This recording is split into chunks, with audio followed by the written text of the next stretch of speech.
Morning. Gulliver Claxton here, along with associates Timmy Wakefield,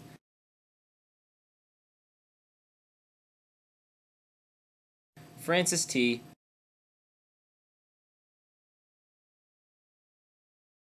Beth Smar, and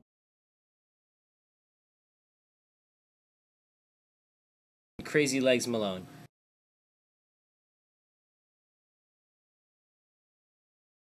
We have a special episode today, and we are going to take you on an educational journey to the UN. And here's Timmy Wakes with the history. Good shit. All right, where's it? Thanks, Gulliver. Timothy Wakefield, quarterback for Ridge High School football here, to give you the history of the UN. The United Nations officially came into existence on October 24th, 1945. The name United Nations was coined by FDR. First use of the United Nations was when 26 nations pledged their allegiance on January 1st, 1942, in effort to prevent the Axis powers. Previous to the UN was a similar allegiance named the League of Nations, which was created in an effort to fight the Central Powers. However, the League of Nations ceased its activities after failing to prevent the Second World War. In 1945, representatives from 50 countries met in San Francisco to sign the official charter of the United Nations, which officially was signed on June 26, 1945.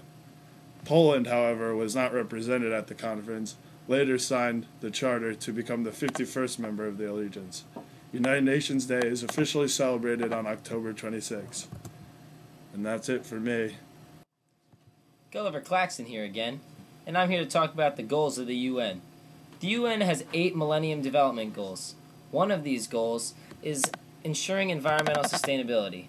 This specific goal targets are to integrate principles of sustainable development into country policies and programs and to reverse the loss of environmental resources, as well as by 2015 reduce the proportion of people that die of unsafe drinking water to 1/2, and by 2020 to achieve significant improvement in 100 million slum dwellers' homes.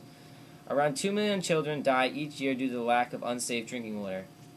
As for progress made so far, the UN has created a program called the United Nations Environmental Program. This program is designed for environmental development and to ensure that we can deal with problems developing in the environment right now. This is just one of the 8 main goals the UN is dealing with.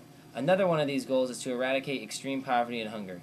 This goal target is to have the number of people that are living on less than $1 a day and those who suffer from hunger by the year 2015. More than 1 billion people live on less than $1 a day, and 238 million of those people are young people.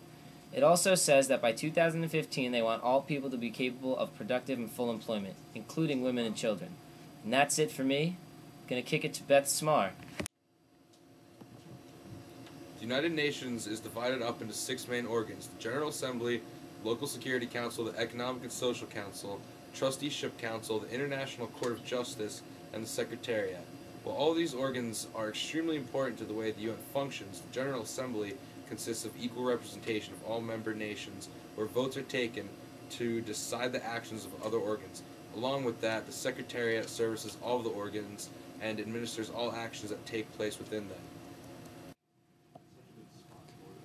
The UN has slowly built up their achievements to make the world more adept and stronger as a whole. The UN slowly built up their organization to reach their achievements, such as deploying over 54 peacekeeping forces as of September 11, 2001. Since 1945, they have also been involved in many peace settlements that have ended regional conflicts, like ending the Iran-Iraq War, the withdrawal of Soviet troops from Afghanistan, and they put an end to the civil war in El Salvador. The UN has also promoted democracy all across the world. For example, they have established free and fair elections in Cambodia, Namibia, El Salvador, Mozambique, Nicaragua, South Africa, Kosovo, and East Timor.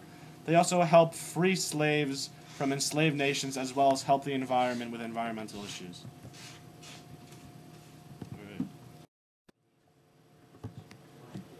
The UN deals with many problems, and the Department of Peacekeeping Operations is at the forefront of all of them.